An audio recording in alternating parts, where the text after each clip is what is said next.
Okay. इस video में हम डिस्कस करेंगे अबाउट द सेल वॉल और ये जो टॉपिक है ये है cell the unit of life का ये एक टॉपिक है। तो सेल वॉल सबसे पहले ये कहाँ पाई जाती है? It is found in plant cell. कहाँ पाई जाएगी? प्लांट में पाई जाती है सेल वॉल, और बैक्टीरिया में सेल वॉल पाई जाती है, और प्रोटिस्ट्स में पाई जाती है, और फंगस में पाई जाती है। ठीक है, ओके। सारे ही प्रोटिस्ट नहीं होंगे, some protist will have cell wall. तो ये सारे वो ऑर्गेनिज्म है जिनके अंदर सेल वॉल प्रेजेंट होती है।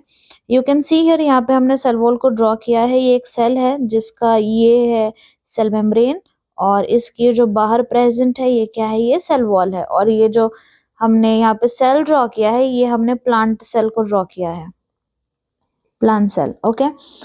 सो what are the features of the cell wall? पहला जो पॉइंट है सेल वॉल के बारे में वो ये है कि it is non living. Okay, this point becomes important कि एक ऐसा है स्ट्रक्चर, ये नॉन लिविंग है और रिजिड स्ट्रक्चर है। ठीक है, रिजिड इसीलिए है क्योंकि वो सेल को प्रोटेक्शन देता है। ओके, और सेल वॉल के फंक्शन हम बाद में पढ़ेंगे। And it is present where? It is present outer to the cell membrane. Cell membrane के बाहर की तरफ ये प्रेजेंट है। यस और नो? सेल मेम्ब्रेन अंदर है और सेल मेम्ब्रेन के बाहर सेल वॉल प्रेजेंट है। And where is it found? It is found in plants, in fungi, in bacteria and in protist, some protist, not all.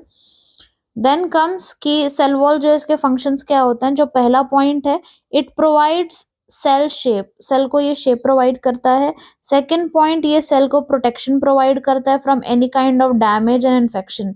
Mechanical damage, जैसे कि अगर हम प्लांट को ले लें, अगर प्लांट को कोई मैकेनिकल डैमेज हो रहा है, या जैसे कि प्लांट को ना बहुत ही हार्श एनवायरमेंटल कंडीशन झेलनी पड़ती है, जैसे बारिश हो गई बहुत ज़्यादा, या it is a very sunny day, तो बहुत ही धूप है, या बहुत ही बारिश है, या बहुत ही हवा चल रही है, या तो फिर जैसे जानवर होते हैं वो प्लांट को खाने आते हैं, है ना? तो प्लांट जैसे कि एक लिविंग ऑर्गेनिज्म है, उसको प्रोटेक्शन की ज़रूरत होती है। तो ये जो हमारा सेल वॉल है ये क्या करेगा? ये सेल को प्रोटेक्ट करेगा from any mechanical damage and infection. Infection होने के भी चांसेस होते हैं, right? Okay. Third point is it helps in cell to cell interaction. देखो, सेल यहाँ पे प्रेजेंट है, यहाँ पे दूसरा सेल है। सेल के बीच में कोऑर्डिनेशन होना जरूरी है for the organism to function properly. तो ये क्या करेगा? सेल और सेल के बीच में इंटरेक्शन को बनाने में मदद करेगा। कौन? Cell wall. Then the next one is barrier to undesirable macromolecule. मतलब जैसे कि ये सेल है और इसके अंदर कोई बहुत ही बड़ा मॉलिक्यूल एंट्री करने की कोशिश कर रहा है, तो सेल वॉल उसको अलाउ नहीं करेगी। एक बैरियर के जैसा काम करेगी सेल वॉल, और जो मॉलिक्यूल अनडिजायर्ड हैं उनको सेल के अंदर आने नहीं देगी। ठीक है, okay. So these are the functions of cell wall. आगे चलते हैं। और जैसे हमने बोला कि अलग अलग ऑर्गेनिज्म में हमको देखने मिलता है सेल वॉल, तो अगर हम एल्गे को देखें तो जो एल्गे की सेल वॉल है ये किससे बनी होती है? एल्गे की cell wall is made up of cellulose, galactan, mannan and minerals like calcium carbonate which is CaCO3। तो इसका मतलब क्या है? देखो, ये सारे मॉलिक्यूल्स हैं जिससे मिलके सेल वॉल बनती है एल्गे की। तो क्या क्या है? You have to learn this. Cellulose से बनी है। Then next molecule is galactan, next molecule is mannan and mineral.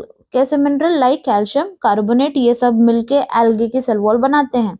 Plant की सेल वॉल अगर हम स्पेशली देखें तो उसमें होता है cellulose, another molecule is hemicellulose, pectin and protein. Okay.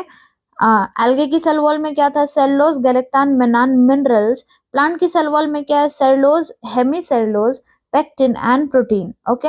Then fungus की सेल वॉल अगर हम देखें तो ये बहुत ही फेमस है, बहुत ही कॉमन है कि फंगस की जो सेल वॉल है ये काइटिन से बनी होती है। ठीक है, ओके। अब जब हम सेल वॉल के बारे में बात करते हैं, एक्चुअली सेल वॉल के कुछ टाइप्स होते हैं, primary cell wall and secondary cell wall.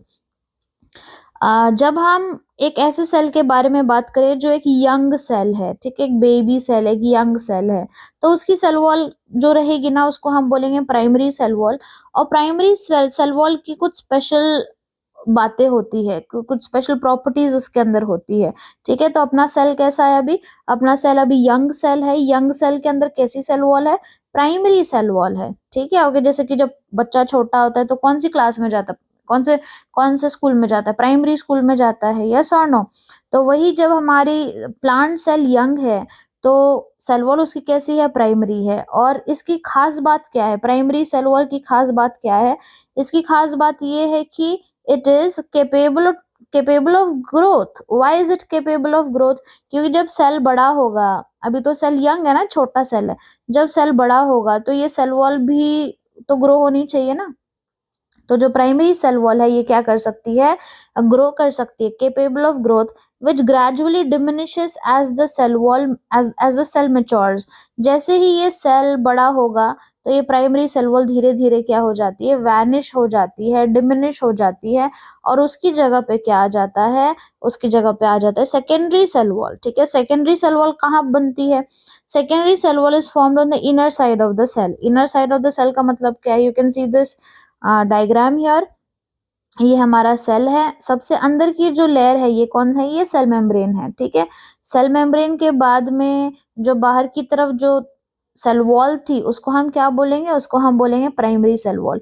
और प्राइमरी सेल वॉल के अंदर की तरफ क्या बनती है, सेकेंडरी सेल वॉल बनती है। और जैसे ही सेल मैच्योर होता है धीरे धीरे प्राइमरी सेल वॉल क्या हो रही है, डिमिनिश होती चली जा रही है, और उसकी जगह कौन ले ले रहा है, सेकेंडरी सेल वॉल उसकी जगह ले लेगा। ठीक है, so where is secondary cell wall formed? It is formed on the inner side of the cell. Okay, then next one is middle lamella. Middle lamella के बारे में क्या पढ़ना है हमको, कि ये एक ऐसा स्ट्रक्चर होता है जो कि किससे बना हुआ होता है, ये एक्चुअली प्रेजेंट कहाँ पे है, ये देखो, ये एक सेल हो गई और ये इसकी सेल वॉल हो गई, ये दूसरा सेल हो गया, दूसरे की सेल वॉल हो गई, और इन दोनों सेल के बीच में जो स्ट्रक्चर है, जो सब्सटेंस प्रेजेंट है, उसको हम बोलते हैं मिडल लैमेला। ओके, ये एक सेल है और ये उसका नेबरिंग सेल है।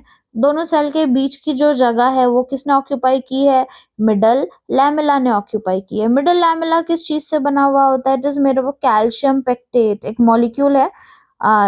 तो मिडल लैमेला किस मॉलिक्यूल से बना हुआ है, कैल्शियम पेक्टेट से बना हुआ है।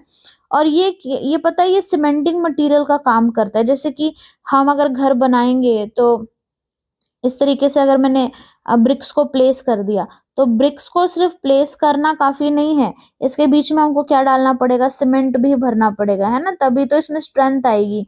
तो वैसे ही जो हमारे सेल्स होते हैं, प्लांट के सेल्स होते हैं, इनके बीच में जो सीमेंटिंग मटेरियल का काम करता है वो कौन काम करता है, मिडल लैमेला काम करता है। ठीक है, सो इट इज होल्डिंग और gluing different neighbouring cells together. जो नेबरिंग सेल्स उनको साथ में पकड़ के रखने का काम किसका, सीमेंटिंग मटेरियल का है। और ये सीमेंटिंग मटेरियल का काम कौन करता है, मिडल लैमेला करता है। ठीक है, आगे चलते हैं। We have to also now understand कि प्लाज्मोडेस्माटा क्या होता है। प्लाज्मोडेस्माटा एक ऐसा स्ट्रक्चर है जो कि नेबरिंग सेल के साइटोप्लाज्म को कनेक्ट करता है। You can see the structure here, यहाँ पे मैंने ड्रॉ किया है।